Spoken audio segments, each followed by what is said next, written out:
You are listening to the Horse Radio Network, part of the Equine Network family. Horses have always been expensive, but lately it feels like costs are out of control.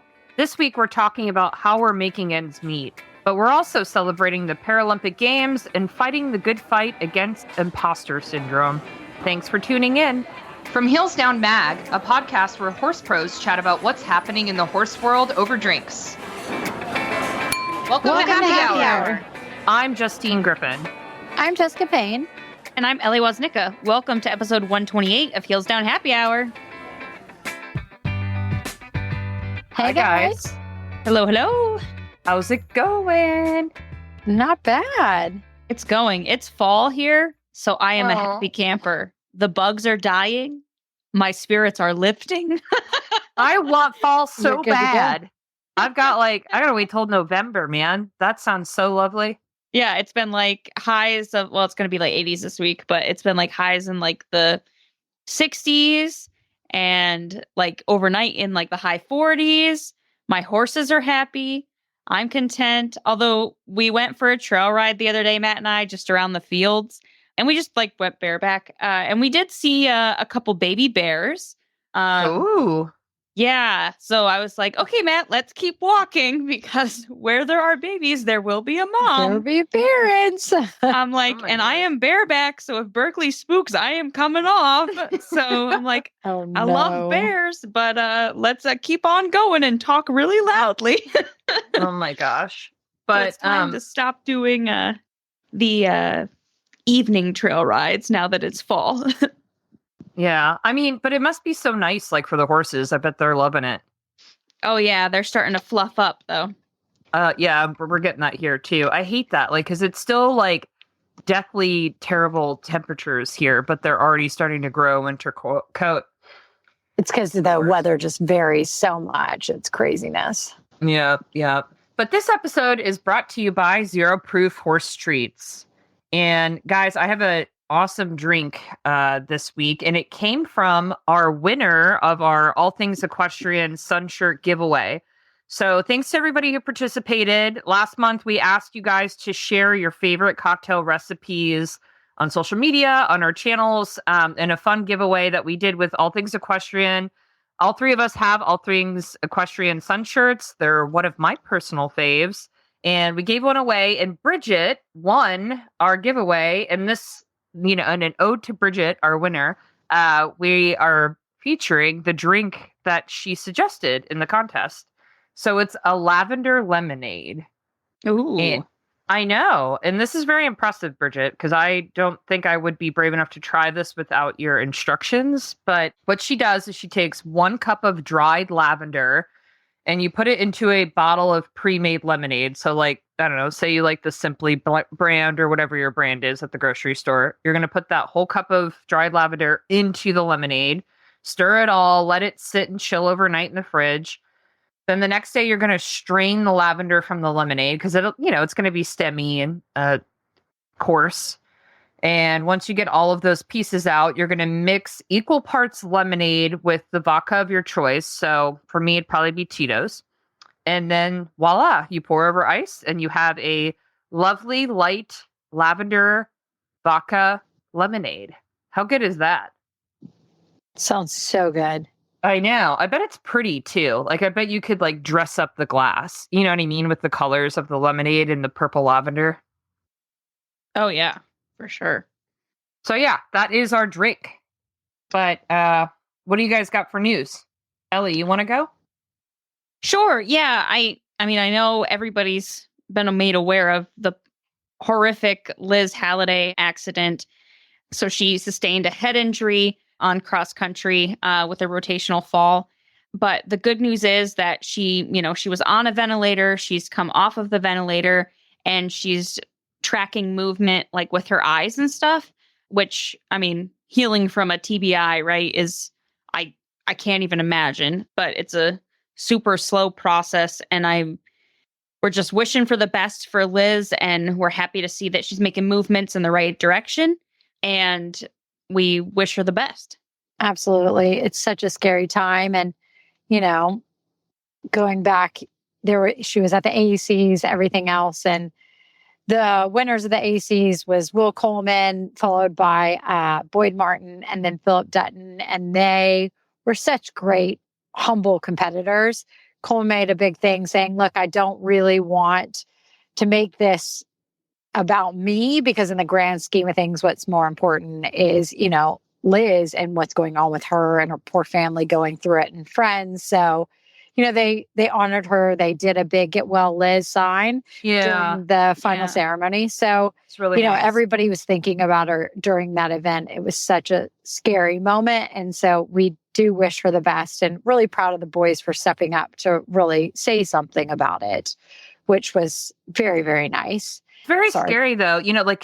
A month ago she was at the Olympics, and it for me, like I feel like I'm constantly thinking about it, because it's like, if it could happen to someone like Liz, who's one of the best riders, on amazing horses. Yeah. Right. That it could happen to any of us. It's just a kind of a scary but humbling reminder that we're all lucky, but this is a great risk that we take on wanting to ride horses. Absolutely. And then another big event that just happened is Burley, which was incredible to watch.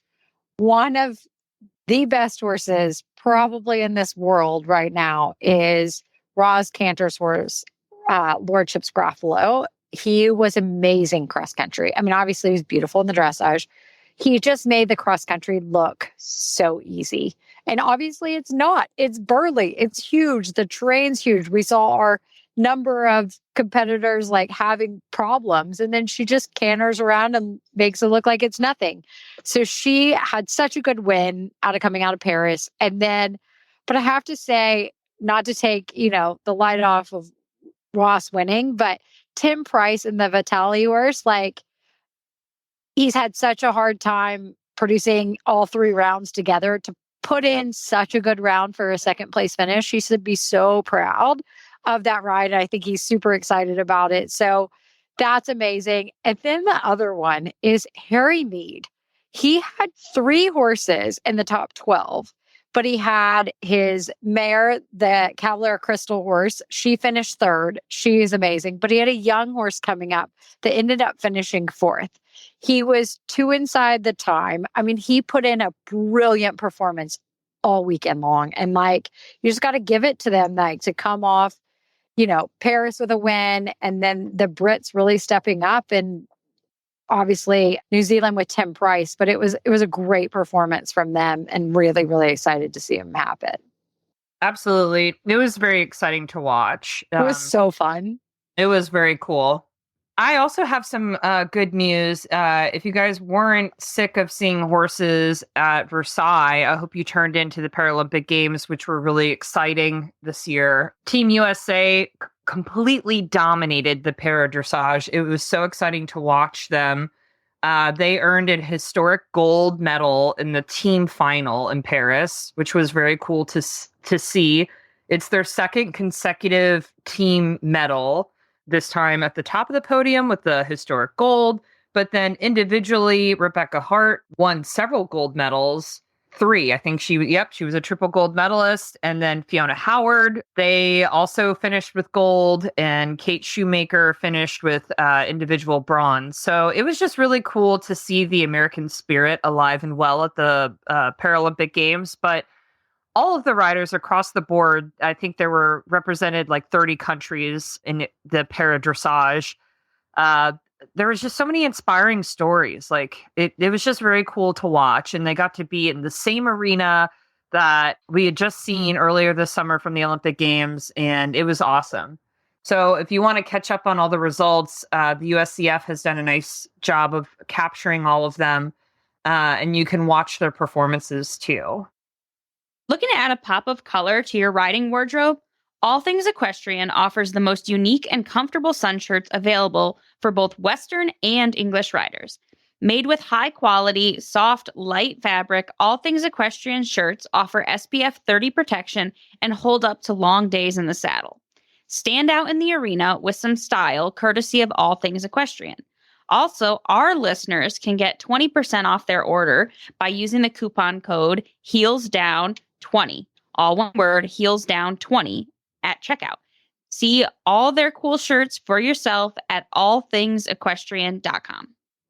So guys, I wanted to see what your like thrifty shopping deals are lately, because I don't know about you, but we'll talk about this more in the episode too, but everything is just so darn expensive right now that I just like anytime I splurge on anything for myself right now, I feel guilty about it. I'm not gonna lie, because I'm just like, like groceries are expensive, you know. Everything is yeah. ridiculous, and so I know have we've a couple ideas. Yeah, we've shared some of our like tips and tricks in the past, but yeah, if you guys have good ones, like how to save around the barn or for yourself or the truck or anything, like what do you got? So Jess? around the barn, I will, if Tractor Supply has it, Tractor Supply has a price match, and they do have some exceptions, but a lot of the times, like if I'm going and I need to grab something real quick, they'll price match it because Amazon's twice as expensive and it's going to take too long or whatever else, because everybody knows I love me some Amazon. So I do like that Tractor Supply does the price matching. I found that to be really beneficial. Even if it's a couple dollars, it's a couple dollars. Like that's huge. Yeah. And then it adds up. And then there's so many good dupes for like clothes and everything, not riding breeches and everything else, but I have found some amazing like Lulu dupes on Amazon. And I feel like you're the queen of that. Yeah. I had a friend like tell me, she's like a couple months ago, well, it's probably 8 months ago now. She's like, you need to start a vlog, like a video blog or blog, whatever, of all of your Amazon finds. She's like, what's your percentage you return? I was like, oh, maybe like 5%. She's like, no way. Mine is like 50 to 60%. I'm like, oh no. Like maybe I return because I don't know 2 dresses for a wedding or something. I'll buy it off Amazon. Like they look like really nice dresses. They're $24. So I've done the same like with riding clothes or bras or underwear and everything else. And so a friend of mine was like, you need to start a storefront so I can like track what you're buying these days. Cause if not, you just need to give me your login so I can like find what you're buying. So I did start it because it's been huge. Like I get all of my stuff to ride in minus my breeches online most of the time, like my socks, everything. And it's cheaper than going to Target or going to Walmart or God forbid, like buying at Lulu or anything. And they look the exact same. So I'll splurge in certain areas, but most of the time, like I'll do that. And then a lot of like my latest like riding breeches and stuff, we all love Catherine at Ride EcoSafe. She started a consignment store in Tryon. Ooh, so at smart. the event, it's so great. So I've dropped off some of my old stuff that like I don't wear or it doesn't fit me because, you know, I was pregnant with a kid and was wearing riding breeches like right after pregnancy. So now they thankfully don't fit, but I've done a lot. And so I've sold them with her and then taken that and like bought new riding breeches and stuff or show coats or show shirts or whatever else. So finding those like thrift things. And I've done the same kind of with my kids as well. Like I resell a lot of their clothes and then buy it all at consignment or sell trades on Facebook. Sound to be crazy, but like that's where I've gotten like one of my latest like On Cloud shoes. They were half price, brand new, and you pay through PayPal. So like if there's a problem or whatever, you can file a claim and it gets shipped to your door. Wow, I know. I feel like you're amazing at the Amazon finds, like the riding sleeves that I know we've talked about. Like I don't even know where to begin to like find that on the internet. Like that's what everybody's like. You have to start a storefront. So I made Doug kind of help me start one because I didn't know how to start one. And then like you also do the like you turned me on to those like cooling wraps that you can buy. You get wet, you throw them in the cooler and keep them at the horse shows. That was a Just Payne recommendation that I now use. Yeah. Between Amazon and buy, sell, trade or like consignment, like that's my jam. Like I'm really good at it. Because I want to be in style and I want to feel like I'm like part of it without spending thousands of dollars. Mm-hmm. Yeah. What about you, Ellie? What are your like favorite hacks? Oh boy. I wish I had more hacks. I think for me, coming into like, you know, wintertime where the grass is obviously hopefully going to be gone. It didn't really go away last year. But like I've started using my hay mangers more than feeding off the ground so that there's less waste. Smart. with the hay, so that, so that a flake is actually lasting a full flake as opposed to like most of a flake and they Quarter. move it around their stall, pee on it, poop on it, whatever. So started to get into that, but then also just making sure that I'm kind of on top of all of the routine care tactics, meaning like, all their vaccines are up to date and everything like that. Because I think we can all agree that one of the biggest expenses with horses, probably the biggest expense, is when things go wrong. So I think keeping their weight good, keeping their vaccines up to date, like making sure that their water is clean, like all those things, especially now that, there's been increased cases of Eastern encephalitis and West Nile, at least up here, making sure that those are taken care of the best that I can. That's going to be something that is going to help just to make sure that I'm not looking at big costs from that perspective. But in terms of, for me, I am a total stinge. Like, as we are recording this, I am wearing pajamas that I've had since high school, and they've got a lot of holes. So I can't really say that I, buy a lot of new stuff for me. I usually guilt Matt into buying me cookies so I don't have to spend my money on it. Right. But yeah. If you do, you have to price match it.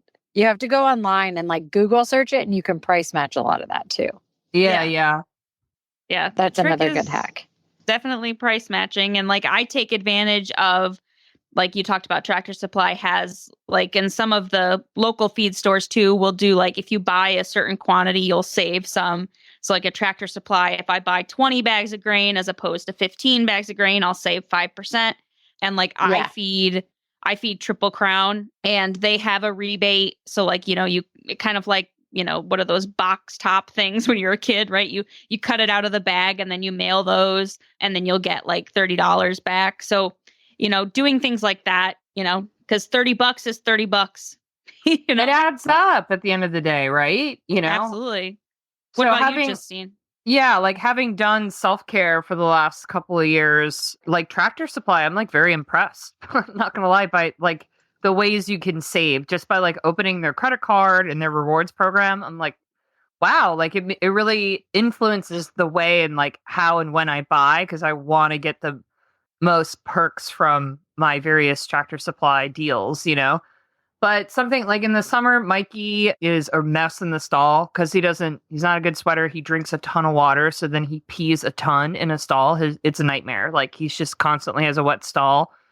I didn't switch, but I do like a mix now of not just like shavings bedding, but doing the pellets that expand. And I feel like that has saved me a ton of money over the summer just in shavings alone by using more of the pelleted shavings, just because it soaks up more of the pee. I'm not going to lie. It really works. It's a nice blend to use.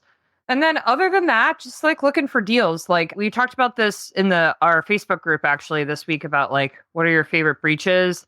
Honestly, my favorite breeches are still Tailored Sportsman's. I love them, but I don't buy them new. I probably haven't bought a new pair of Tailored Sportsman breeches in like a decade. I buy them used on eBay because one, they do last forever. They're like wonderful that way. But two, they're like they're so expensive to buy a new pair of like a fun color that is just a schooling pair of breeches. I just like I can't stomach spending almost $200 or more on a new pair of Tailored Sportsman's just to wear around the barn. So I buy them used. I do. I'm a big eBay shopper. Well, and I look at a lot of sales. Like, a lot of people have sales, and they'll be like, "Oh, this is huge," and you can get riding pants for under $100 easily. And they are new because of their sales. So I know that Free Ride always has like sales and stuff like that. And they have amazing sales. They have amazing sales. And their riding breeches are not that expensive in hindsight. No, you could get them way cheap. I know. They get me there with the sales. That's a splurge item for me. And then I get it, but I love them. And I'm like, okay, well, I know. Forever. I love them too. So also in the summer, I go through fly spray like crazy. And with like the no-see-ums at night, because we've just had so much rain this summer, like the horses are getting eaten up, but it's too hot to put a fly sheet on. So it's just, you got to douse them in fly spray and hope for the best.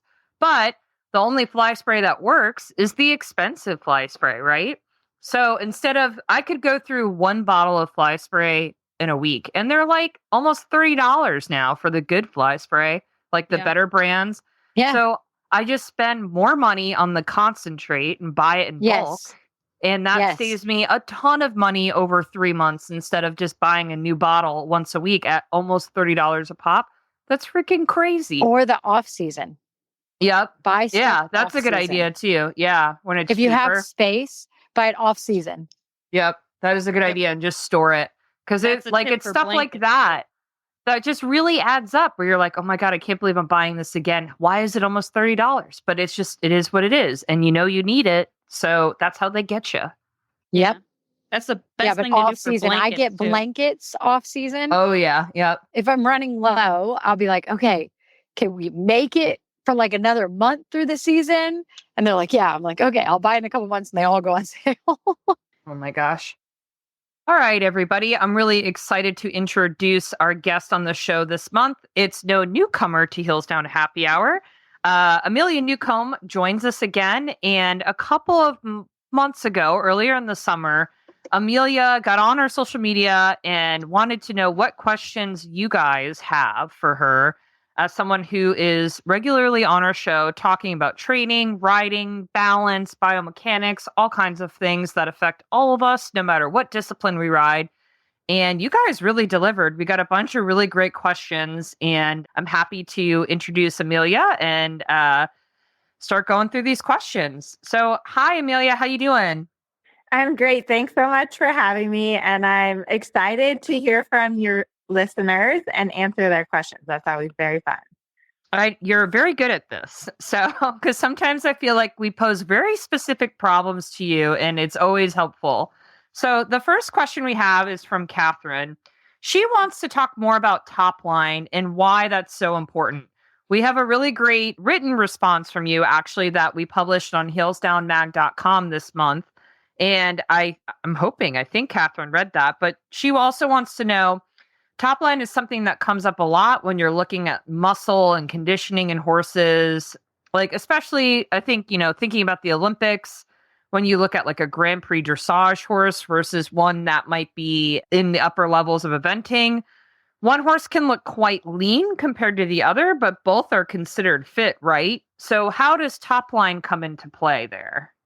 Great question. So first of all, what is the top line? When we're talking about our horse's top line, basically what we're looking at is the muscling starting from the top of their tail and then going up through their croup and through their back, specifically right where we sit on them, and then all the way up through the top part of their neck and to their poll. So that's the top line. And it's really important that our horses have a strong top line so that they can balance our weight and that they can manage us. Horses in nature, they're not designed to carry us.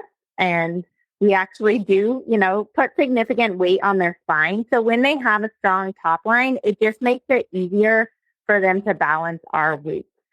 And that said, I think it's important to point out that some horses look stronger naturally in their top line than others. For example, like thoroughbreds tend to be more difficult to build a top line on them versus other horses. They're kind of just like born depending on their breed, like the PREs, the quarter horses can just look naturally a little bit stockier in their top line. But that said, the better that you ride, when you ride your horse around, when you work on suppleness, that does really help to develop their top line, which makes it easier for them to carry your weight and to manage through transitions and through bends and through turns. And as far as the difference between like dressage versus eventers, so for both disciplines, top line is super important. That said, dressage horses are built a little more like bodybuilders, like they have more muscle mass on them versus eventers are a little more like endurance runners. So there's just a little bit of difference between those two disciplines, but top line is important for both disciplines. Interesting. All right. So our next question came from Lindsay, And she wants to know, with my young horse, he is very happy to be ridden, quote unquote, long and low. But I find when it's time to ask him to lift and step under, he is resistant to get off this forehand in that low frame. And she wants to know, Amelia, is she doing something wrong? No, Lindsay, you're not doing something wrong. I think we all have experienced this. It's a very, very typical problem where, you're stretching your horse and you're like, oh, this feels lovely. And then you want to pick up the reins and your horse is like, oh, this is hard. I don't really want to use my hind end. I don't really want to use my quarter. It's like us, when you go to the gym and you start getting a little tired and your trainer pokes you in the belly and is like, hey, tighten up your core, use your abs. So it's the same thing for our horses. I do have a couple of tricks, though, to help with this. So one thing is transitions. So riding some transitions will help to engage the hind end, because what you don't want to do is you don't want to just make it about the face. Like, you don't want to just feel like you're pulling on your horse to get them to come up. So transitions are a great way to really get them to engage that hind end. And then I also recommend, bring them up, get them round and soft and carrying themselves, and then let them stretch again. And then bring them up and then let them stretch again. So that it's, you bring them up, you get them soft, and then you reward them for carrying that more difficult frame by giving them a rest break or a walk break. And it's very similar to us. If you're going to the gym and you're doing a new exercise, you do a set and then you rest, and you do a set and then you rest. Same thing for your horse. If you can get them up in that nice frame and then reward them and then take them up again, then they'll get stronger and it will get easier for them, especially with a young horse. Gotcha. That's great advice. Yeah. So I have a question from Carol. She wants to know, can you tell me more about the pole and why we use this specific part of the horse as a barometer for connection? And why is this part of the horse's anatomy so important when we're talking about having the horse round or on the bit? I find this a really interesting question. Yeah, I think we've all experienced, I don't know if you have ever felt this, where like your horse is really strong or your horse is really light or your horse is uneven in contact or unsteady in the contact or fussy. All of the above. So I know, I always say that's the hard part, because every horse starts out different. And then ideally what we want to feel in our hands is, I say it should be about the weight of a soda can. Like, that's ideally what you want to feel in your hand. But back to this pole issue. So for those of you who are like, what is the horse's pole? The pole is basically the connection between your horse's head and their neck. So it's like right on the top, right where your bridle goes between their ears. That's your horse's pole. And this is a really important area because this is basically what connects your horse's brain to their body. So if you have control over their pole, if you're able to make their pole lower or higher or flex left and right or go in or out, there's a lot of movement that can happen in the pole. But getting control of your horse's pole is what enables you to control both their body and their mind. One of my favorite exercises to do with my horses on the ground is just a simple pole release. And I encourage you all to do this when you go to halter your horse or when you go to bridle your horse. It's so important that if you put your hand on their pole and put pressure downward, that you can get them to lower their head. Because when your horse's head goes down, they're relaxed. And we all know when your horse's head is straight up in the air, that's usually not a good thing when they're like about to panic and spin and bolt. So being able to control the pole and get them to lower their head is really important to being able to control their focus and their energy level so that you can stay safe and in control. And then as you get more advanced, right, being able to control the pole allows you to flex your horse and bend your horse left and right and get your horse on the bit. So it's a hard place to like really have control of your horse's pole, but when you have it, it's like the most amazing feeling. If you've ever felt that where you can, lower the neck or flex your horse left or flex your horse right or make them a little rounder and you have that ultimate control, I think that's what we spend years and years trying for. And you get like 2 seconds of it. And then that's what keeps you going through all these difficult training rides. Yeah. So, Amelia, I remember that pull exercise, that pull release. I learned it from your 30 Days to Round challenge last year when I was bringing my thoroughbred makeover horse along. And I started him on the ground with all of those exercises from the 30 Days to Round challenge. And it made a huge difference for me by the time it came for me to climb up in the saddle and try to apply those same concepts with my hands on the reins. I mean, it really works. I wanted to chime in and say that is a great exercise to do with all your horses. No, it's great. That's an awesome one. So I have another one from Chase. Groundwork is definitely something that I feel like no one wants to do it, but once you do it a few times and you realize how effective it is, right, then you're sold on it. And it's so funny. We've already started enrollment for 30 Days Round. And there's one student that posted in the Facebook group and she was like, oh my gosh, I tried the pull release and it was so terrible and I can't get my horse to put their head down. And then you're like, well, if you can't do it from the ground, you're not going to be able to do it when you're in the saddle. Exactly. And it takes that same consistency as riding, right? Yeah. So, Amelia, I have another one from Chase, and I find this one just as interesting, to be honest. She's a hunter rider interested in incorporating dressage to help build the fitness and conditioning into their rides, but she has no idea where to start. For example, I feel like I have a lot of weight in my hands that feels like she's so backward, and it's so backwards to her. Is that how it's supposed to feel to her when her horse is round?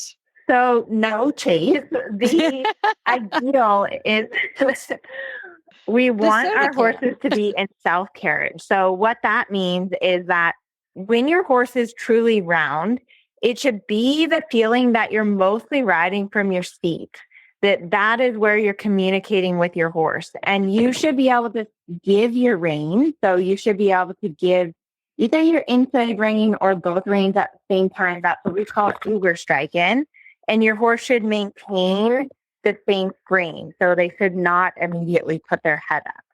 Now, the hard part is getting to the self-carriage. And we've all been there where you feel like, oh my gosh, you have so much pressure in your hand. And I went through this too when I first started riding dressage. I was taking a lesson from my trainer and I felt like I was holding so much. I had so much pressure in my hand. My arms were literally hurting.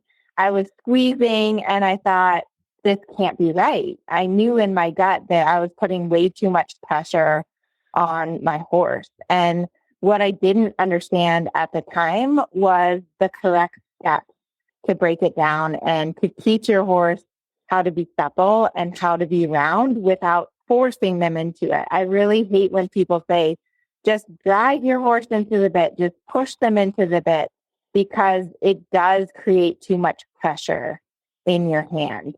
And one step that I feel like a lot of people miss when they're teaching their horse to get round is it's super important to teach your horse to bend first. So what I would recommend is start by working on circles and serpentines and really make sure that you can get your horse bending to the left and to the right. Meaning that if you're going on a circle left, you should be able to see the left eyelashes. If you're going on a circle right, you should be able to see the right eyelashes. Most horses and riders don't bend to the right. And then once your horse is bending evenly left and right, it's going to be so much easier to get them round. And that's one thing that I love about my 30 Days Round challenge is that I really break it down step by step so that you understand the right way to teach your horse to get round and that you don't end up feeling like your arms are going to fall off or that you've just done a big bicep workout when you get off of your horse, because that is not the right way to get your horse round. So I've got a question from Aaron. Aaron says that he's competed at first level in dressage, and on a recent test, the judge left remarks that said more established connection needed at this level. He was confused by this. Does this mean that his horse isn't going consistently round? Good question, Erin. And I haven't seen your horse, but I would guess that yes, this is what it means. Connection and roundness are very similar terms. I think of roundness as kind of like the outline of your horse, and connection is the flow of energy between you, the rider, and your horse. But your horse does need to be round in order to have that nice connection. My guess is that you're probably losing the connection or the roundness in transition. This is where I see it happen the most, is like you're walking and you go to trot and all of a sudden your horse puts their head up, or you're trotting and you go to canter and all of a sudden your horse puts their head up. This is one of the most common places where we lose the connection or where we lose the roundness in our horses. And so I would say, go home, do your homework, work on those transitions. I always like to start by working on transitions on circle lines because, like I mentioned earlier, circle lines get your horse bending. And when your horse is bending and you have your horse connected from inside leg to outside rein, and they feel like they're round, then that's a good time to ask for a transition. And the circle line and the inside leg to outside rein connection is going to help your horse to stay a little bit rounder. I should also mention that your rider position is a really important part of roundness and connection. So think about sitting back, sitting up tall, and really staying connected through your seat, because that's what we want. As we train our horses up the levels, we want them to do more on our seat, and we don't want to have to do as much with our hands. That's good advice for me too. I'm taking notes here. And it's good advice for us all.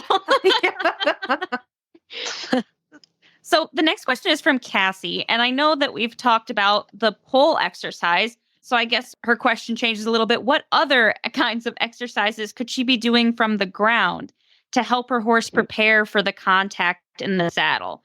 She wants to make sure that her horse is really comfortable with what she's asking. I love groundwork. I always recommend, especially with a young horse, introducing the contact, teaching your horse to get round. You can do so much from the ground. And what's great about groundwork is that you're not sitting on your horse's back. So it really allows your horse to figure out how to bend and how to engage their top line and lift their back without also having to lift your weight on top of them. I also find that it's really helpful if you can teach your horse how to bend and accept the contact before you get on, because that way you don't die when you get on your horse and you have more control of them. What's cool about groundwork is that the aids do transfer over. So what you teach your horse on the ground, 100% you get on and it will transfer over. In addition to the pull release, so I also like to teach my horses to bend left and right. A really simple thing you can do is just stand beside your horse, stand behind the saddle. You want to stand behind the shoulder so that they don't start backing up. And then just take one rein. So you're standing on the left side. You're just going to take your left rein and just teach your horse to bend their head all the way around to the girth area. When you take the left rein, do the same thing on the right side. So it's just a very simple way to teach your horse, hey, when I take the left rein, turn your neck to the left, bend, and then release that pressure. Same thing to the right. And then once you do that, then you can start taking up both reins, and you can even walk next to your horse and get them to round up from the ground. And again, in my 30 Days to Round Challenge, I really break that down step by step, where I show you exactly how to get your horse round before you even get in the saddle. And I even do groundwork with my upper level horses. I was riding my Grand Prix horse, Harvey, today, and I thought, I'm just going to do a little groundwork before I get on him. And literally 5 minutes of groundwork will save you 20 or 30 minutes of a stiff and frustrating warm up. So groundwork is kind of the thing that we all want to skip. It's like stretching. If you don't like stretching, you don't want to stretch before you do your workout, but it does just make such a big difference for your horse. Absolutely. Amelia, I know enrollment is open for your next 30 Days to Round Challenge course. Can you tell us where our listeners can find more information about your 30 Days to Round Challenge and just give us a quick primer on what they can expect if they enroll on the course? Yes. So 30 Days to Round starts this Sunday. You can sign up by going to my website, amelianewcombdressage.com, and there will be information there for you to sign up. This is like our all-time favorite program, and it is so amazing. Every year, we just see amazing transformations in riders and in horses. And when I first created the program, I was like, I don't know, like really, you can get your horse round in 30 days. But our students have just proved us wrong over and over again. And the reason this program works is because it breaks it down step by step. And with over 40 pre-recorded exercises, it's like, okay, start here, do this, do that. If you're having this problem, go back, start over again. And it comes from me working and training horses for over 50,000 hours. I have ridden and trained problem horses, off the track thoroughbreds, young horses. We trained older horses, made a lot of mistakes that I would like for you to not have to make. So this program, it saves you time, it saves you frustration.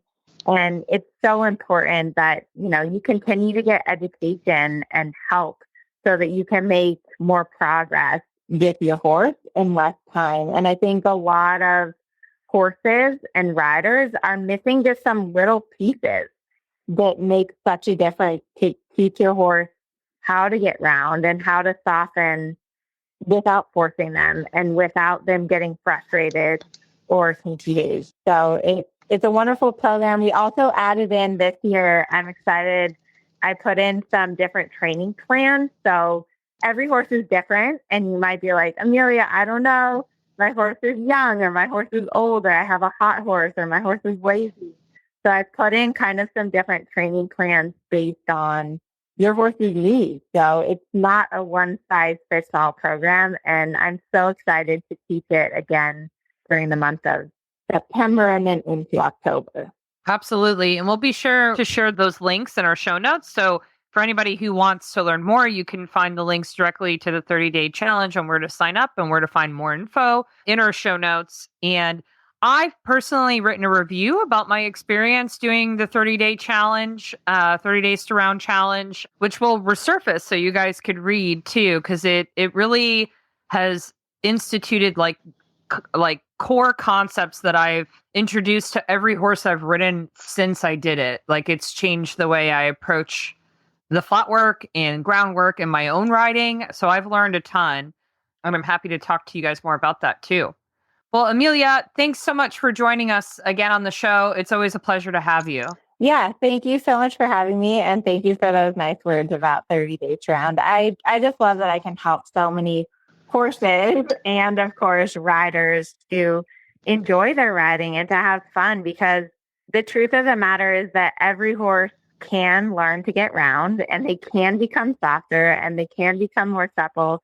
It's just a matter of changing your approach, learning new exercises, and then, of course, as you know, putting in that consistent work with your horse, and it pays off. So it's just wonderful to see the results and the changes in our horses and our riders. Thank you. Our favorite horse treats here at Heelstown Happy Hour has to be zero-proof horse treats. I mean, they are made from distiller grains in the bourbon capital of the world, Kentucky. There's no better treat that suits Heelstown Happy Hour. My horse's favorite new flavor is the Carrot Cosmo. It is a new flavor available by Zero Proof Horse Treats that smell like carrot and have a hint of rosemary. What's great about Zero Proof Horse Treats is all their treats are made with all natural, limited ingredients like grains from the distilleries, oats, alfalfa, a touch of molasses, but include flavors like apple, mint, orange, cherry, and now carrot and rosemary. All the ingredients are grown in Kentucky. And fun fact, All the treats from Zero Proof are manufactured in the mill that has produced feed for 15 of the last 20 Kentucky Derby winners. So if you're looking for a nice, nutritious treat to spoil your horse, think of Zero Proof horse treats. If you want to save a little bit when you buy your first bag, you can use the coupon code HEELSDOWN at zeroproofhorsetreats.com for free shipping plus a free gift. And keep your eyes peeled on our social media channels. We'll be announcing a giveaway with Zero Proof horse treats coming up later this month.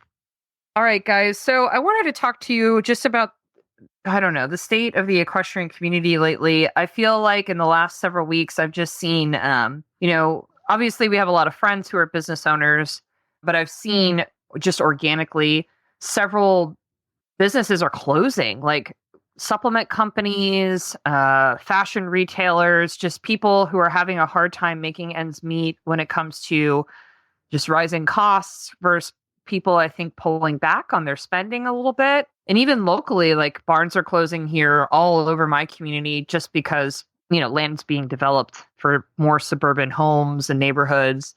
And just people are getting out of horses, I think, because the cost is so high. It's hard to plan like a show budget when just your monthly expenses are out of control. Are you guys feeling that too? Just wondering what you're seeing. Yeah, 100%. And I mean, we've had one posted all over Facebook. A local trainer has decided to kind of step back from the same kind of hardships. She said she had great workers and great staff, but at the end of the day, she's like, I think I just want to take a couple steps back. And not that she won't go back to it. You don't know what, time will tell, but she just was feeling it. And she's like, if I can just go teach a couple lessons and kind of change my business model, it'll be better for my family. So I think you're seeing people making different decisions. And so, I don't know, in our minds, we try to just support local people. So we go to a local feed company. They carry Purina for us, but we buy our shavings and we buy our grain from them. We also use a local broker for our hay that brings it down from basically Ellie's area usually. But we just try to support more of our community and more of the local farmers or whatever else to do projects or whatever else, whether it's, taking care of the grounds and the, fertilizing or whatnot, or employing locally, obviously, but trying just to support everybody so we can kind of all get through the price increases and stuff. I mean, it's a weird year, it's an election year. I think we're still feeling the effects of inflation. And I just feel like the community here locally for me is just getting smaller, like it's just not as robust as it once was. And the prices of horses is just crazy. I know we've talked about this too. Yeah. But I mean, Ellie, you live in a more rural area where the community is smaller to begin with. What are you seeing? Yeah, I mean, the shows definitely seem smaller, but from what I'm seeing from like locally and like through social media is a lot of people are really struggling from a like just cost of basic care. So a lot of the barns are, upping board crazily, or they're having to close altogether, or like there's been a few situations where people aren't doing like normal vaccines, like core vaccines. Oh, wow. Because they're like, oh, well, I'm not showing and my horse isn't traveling, so I'm not going to get, these vaccines. And it's like, well, your horse isn't traveling, but mosquitoes still do. So that's been part of the issue. And they're seeing more cases of Eastern encephalitis and West Nile. Also just because it's a bad year for it, because the winter was so cold or so warm. Mild, rather. Yeah. I see. Yeah. So it's a bad year for it anyway. But and now they're recommending, 6-month boosters up here, which usually isn't a thing because, we don't have mosquitoes for half the year. I mean, I'm sure it's more common down where you are, Justine, to get more frequent mosquito vaccines. She's on every 6 months for sure. Yeah. But so that is nerve wracking. And I didn't think about that with the EE. Like, I didn't think with those different outbreaks that are now affecting humans and everything else, that I didn't even think about people not vaccinating due to just the increased cost. Save. Yeah. I mean, and I'm not 100% sure that that's the only reason, but they're saying like, and they have like, the list on the disease center for equine that it's like, horses weren't vaccinated since 2023, or horses weren't vaccinated, period, or they were, so the under vaccination is scary. But then also, you have, like we said, the brands closing. Like, I know that one thing that really has hit me hard as somebody who has a horse that is a chronic shoe puller is that Davis Plastics that makes Davis bell boots went out of business. Oh, I didn't even know that. I didn't know that either. The beginning of the year. And they're like the only ones. A lot of my draft horse friends were like, that fit crap, them. because those are the only boots that fit a draft size foot.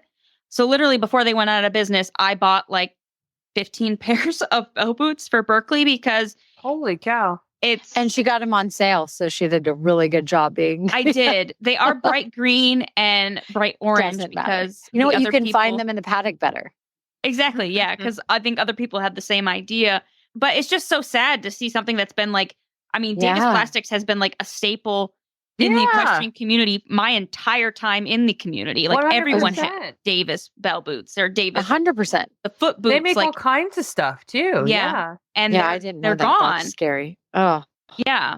That's so sad. So that's and I think it's a lot harder. I think that also like lesson barns are really struggling because parents don't want to keep paying for lessons because the cost of lessons. I mean, Christ, when I started lessoning, I think my lessons for like, 45-minute private were like $30. Yeah, right. Exactly. That's what is it now up there? Now you're looking at like 65, 75, and for a 5-year-old kid, That's you're like, lot. is it worth it? You know what I mean? And like, but it's like, yeah, but that lesson horse the cost to maintain that horse has gone up astronomically.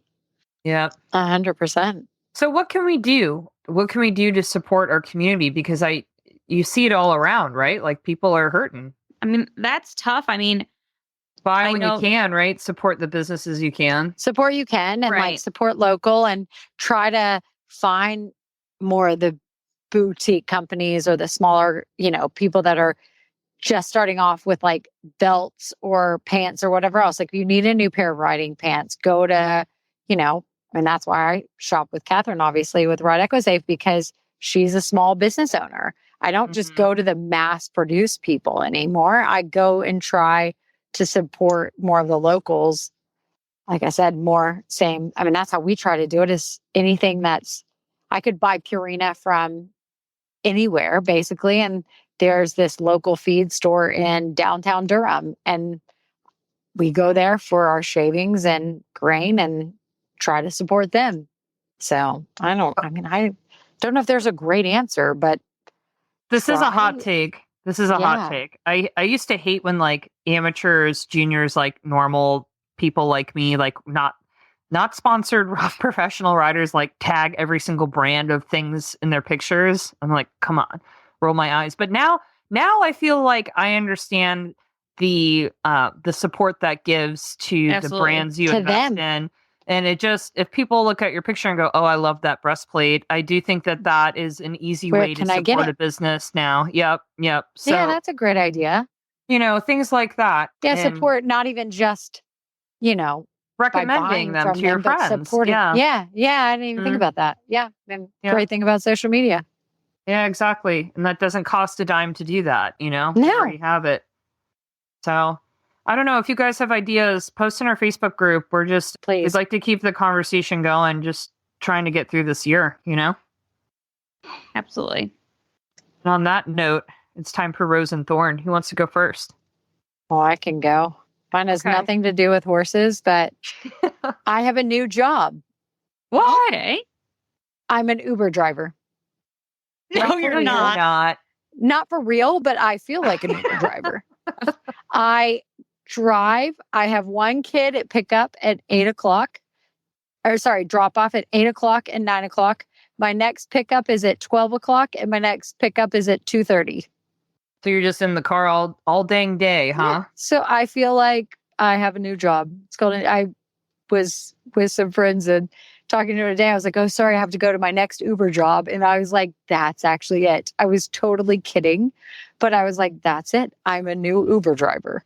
And nothing against it. But obviously, it's for my children. And I love that I'm able to do that. But Hudson started a new school. But Abigail missed the cutoff to go to the junior kindergarten by 3 days. So they're at 2 different schools this year, which I'm fortunate that they're both in school and that they're loving it. And so that's my rose, is that Hudson is loving his new school. And so I'm so excited. He started first grade and he loves it. Abigail's still at her older school. So she's in like junior kindergarten, but they were doing a half day school type thing. And so yeah, it was weird because for 2 weeks, Hudson did school and Abigail hadn't started yet.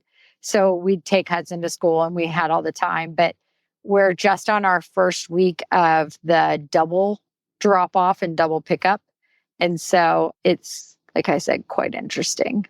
I had to run a horse over somewhere. And so I picked up Abigail in the truck and trailer and everything today. And I was like, sorry, I didn't have enough time between my runs, so I had to pick you up with a truck and trailer. Oh my gosh. So we're trying to just manage. Yeah, it's different. But so that's my rose and thorn all in one, is that I'm so excited the kids are thriving and loving school. But then my thorn is, I think after 2 weeks, I'll be better adjusted, but I'm only in like the 1 week thick of it. Yeah, you got to get in the new routine. You know what I mean? I mean, You'll figure it out.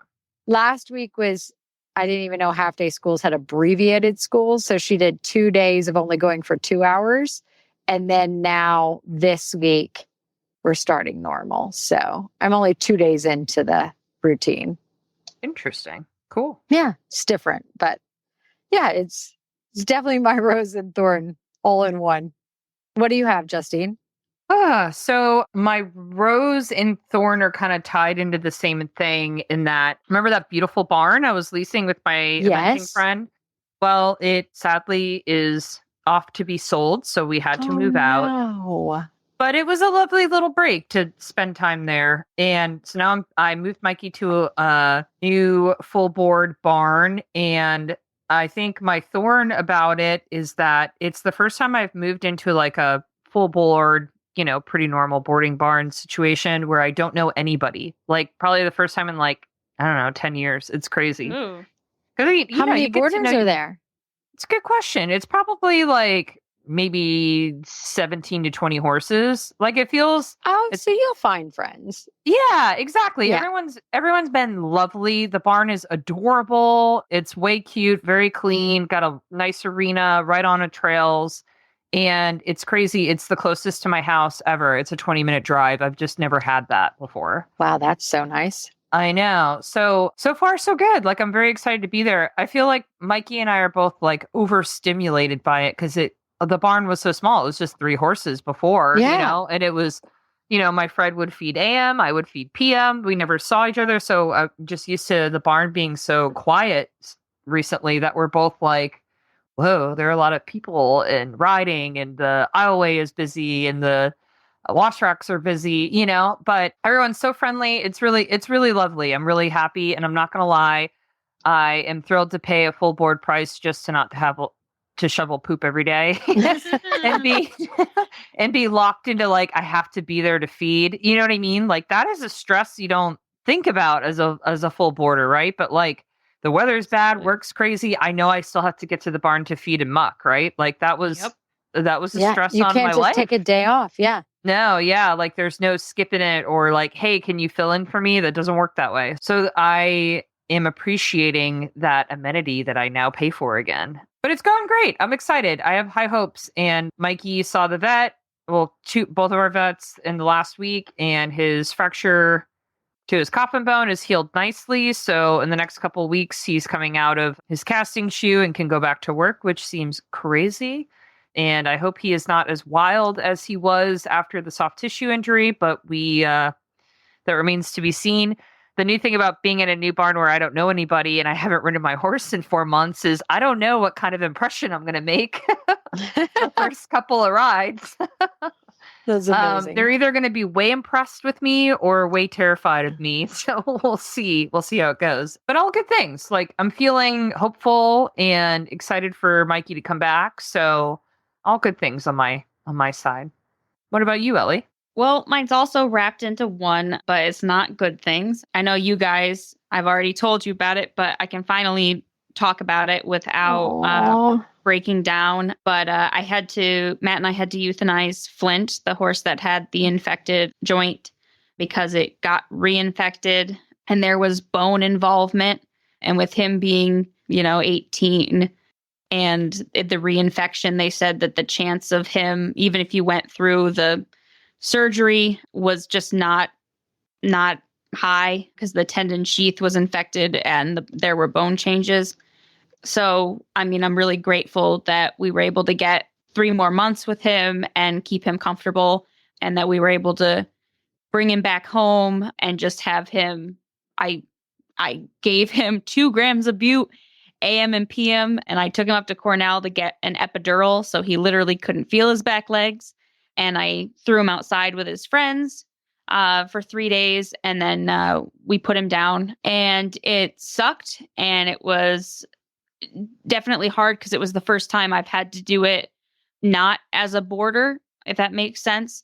So to actually have to be in charge of the situation as well, not just the grieving pet parent, was difficult. But that's my thorn, is that he is no longer with us. But my rose is actually that I was able to find a company, Thousand Hills, which is a horse cremation service.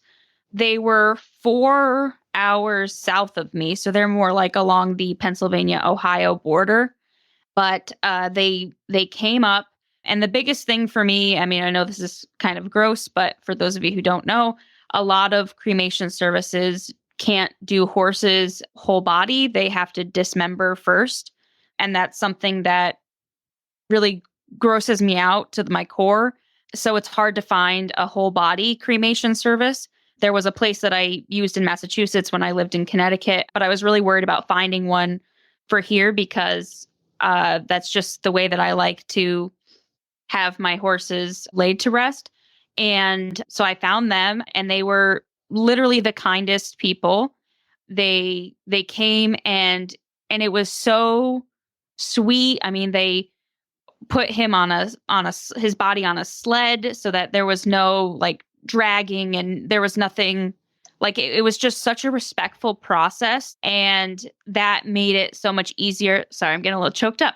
That made it so much easier for Matt and I, because it was, such a hard thing to have a horse where you try so hard to fix it and it just, you can't. Modern medicine, unfortunately, failed him. But I was just really grateful to have found this company that was able to make that process a little easier for us. And his ashes actually came back to us today before we started recording the podcast. And then they're in a beautiful oak urn, and they actually made us a little locket with his name on it, and they put half of the locket in with his ashes. So just overall, just a great company that really helped during a horrible experience. So my rose was that I was really grateful to support a company like that, because they are a family-owned business. It's a veteran, Chris, and his wife, Jessica, and even his kids actually go and help. And it was just a great way, talking about supporting locally, to support locally, but then also feel like that Matt and I were supported during what is the hardest time to be a horse owner. So sorry, that was a little bit of a rant, but no, That's thank you for sharing, Ellie. I think that you opening up about that is going to help somebody else in that situation. It's things we don't think about until you're in it, and it can be a trauma, So thank you for sharing. All right. We do have a question for mailbag in this episode. This one, it came from Kendra. It was a discussion we had in our Facebook group, the Hillside Happy Hour Podcast Lounge. And she shared a personal story about herself and how she was dealing with imposter syndrome. So I wanted to pose that question to both of you. How do you guys handle imposter syndrome, either in your careers or your riding, or I mean, I feel like it's just something that affects all of us at some point, right? I just wondered if you had any advice. Well, so how do you guys define imposter syndrome? Just so I make sure we're all on the same page first. Sure. I think it's feeling confident in that you are supposed to be in the right place. Like you're supposed to be with that crowd of people and stuff. And or at that level, or you're good enough to are you good enough for this? Yeah. Okay. Yeah. Okay. Because that's the way I was too. But I just wanted to make sure that. But at the same time, I think part of everybody goes through that. And I hate to say that, but like I was just talking to Doug honestly about it. And I was talking about a good friend and I was like, you know, he's a brilliant writer. Like he's amazing and all that. But like sometimes like he just has some self-doubt and everything. And he's like, you talk to the greatest athletes, that's what gives them their drive. So I think at the highest level, they do that. Personally, for me, I think it doesn't give me my drive. It makes me kind of wonder. So I think for me, I just have to like kind of take when I have really good moments and celebrate those. And then if I have a bit of a failure or a little bit of a setback or not even a whole thing, like maybe it's just not even a good jump or a good flat school or something. And I just try to process it. And I do a lot with like video, right? So like somebody will video it and I'll be like, oh, it really wasn't as bad as it felt, you know, because sometimes you're like, oh, I'm just like not doing it. And then you look at it and it kind of validates for yourself that it really wasn't as bad. So a lot of the times I try to have somebody video me for myself a lot of times just to make sure I am feeling what is happening. And I'm not trying to just like, you know, beat myself up for something that actually looked okay. Cause you know, when it's perfect, it's kind of that gray area of okay. And finding out, was it really not okay? Or were you just being a little hard on yourself? Yeah, I think that's great advice, Jess. I mean, something that I took with me in my career, which which takes guts sometimes, and that you're talking to people in difficult situations a lot of the time, is just the only way to get good at something like that, or be good at handling something under pressure, or even feeling like you're able to perform at the level you want with your writing, is I really think fake it till you make it is, and it's something that is important to just be like, absolutely. I'm going in, and what happens, and I'm going to learn something from this, whether or not I feel good about it or not the first time. Like everybody has a first time doing everything. You got to remember that. Doug Payne had a first time, you know? Yeah, all the time. All the time. Exactly. So I think you have to realize that it's not just the lower level, it's the upper level guys too. You know what I mean? Like it's not just the pressure's got to be even worse, you know? Yeah. The upper levels. I mean, and even the people, that's what I was talking to Doug about, because I was like, oh, and he goes, look, I've talked to like big people, and I'm like, God, like, am I supposed to be here? I just had like 5 down in a big class, you know, for show jumping. And they're like, yeah, we feel like that. We're sitting on brilliant horses and we just had 2 down and we're wondering what went wrong. And so it's a different degree of like how I'm feeling, but it's everybody's feeling that self-doubt, basically. Absolutely. So take the little wins. Like in Kendra's situation in the group, someone was asking her to help her like train her horse with some basics on the ground and things. And clearly she's pretty good at it. If somebody's asking her to do that, like take that as a win, girl. Like that's somebody else recognizing you. Yeah. 100%. And maybe it's not perfect, but just keep going. And honestly, I love this statement. Fake it till you make it. You'll feel better. You'll look back 6 months, a year, 2 years and go, wow. Yeah. And just keep doing the little steps forward to get you there, because you're there. You're going to get there. Yeah. And what happened with Kendra? I mean, Kendra, that's how I got started as moving from amateur to professional. You know, I had started a couple horses under saddle for myself. And then all of a sudden it was like, can I send my horse to you? And I was like, well, okay. you know, and that's kind of how it, you know, how I got started with it and how I started teaching lessons and everything. So, I mean, if that's what you want to do, you know, and just do, like, I think the biggest thing is like everybody's saying, you know, take the small wins, but then also, you know, don't be afraid to say like, this is not something I'm comfortable fixing. Yeah, there don't were a get couple. hurt. Good. Yeah. Exactly. Yeah, there were a couple horses where, people would explain these problems, or I would go and evaluate the horse before it came, to the farm. And I'm like, look, like, this is not something I'm comfortable fixing myself. Like, this is something that, and I would recommend other people, but, don't be afraid to do that. Don't take on. That's not a too failure much. moment. That's Yeah. not a failure. That's accepting your own limitations and being smart for you and for the horse. So yeah, take the small wins, do what you feel comfortable with, and don't let someone push you into taking on something that you don't feel ready Yeah. for. Good advice, ladies. I was going to say, Ellie's killing it tonight.